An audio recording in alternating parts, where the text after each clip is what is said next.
జయశంకర్ భూపాలపల్లి జిల్లాలోని కాటారం డివిజన్ పరిధిలో గల పలు మండలాల మద్యం దుకాణదారులు సిండికేట్ గా మారి అధిక ధరలకు మద్యాన్ని విక్రయిస్తూ బెల్లు షాపులకు మద్యాన్ని సరఫరా చేస్తూ సామాన్య ప్రజలకు తమకు నచ్చిన మద్యం దొరకకుండా చేస్తున్నారని కాటారం మండలానికి చెందిన సామాజిక కార్యకర్త రావిళ్ల రాజబాబు ఆందోళన వ్యక్తం చేశారు.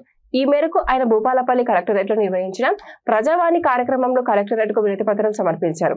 మద్యం దుకాణ యాజమానులపై చర్యలు తీసుకోవాలని, బెల్ట్ షాపులను నియంత్రించాలని ఆయన కోరారు.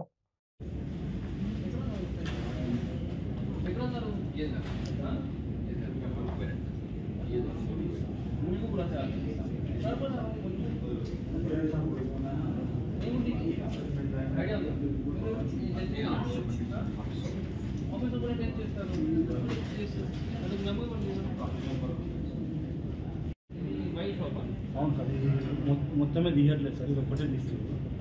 ఇది తీసి మొత్తం బెల్ట్ షాప్లకి ఇట్లా సంచులలో వేసి స్టిక్కర్లు ఇందులోనే ఇస్తుంది సార్.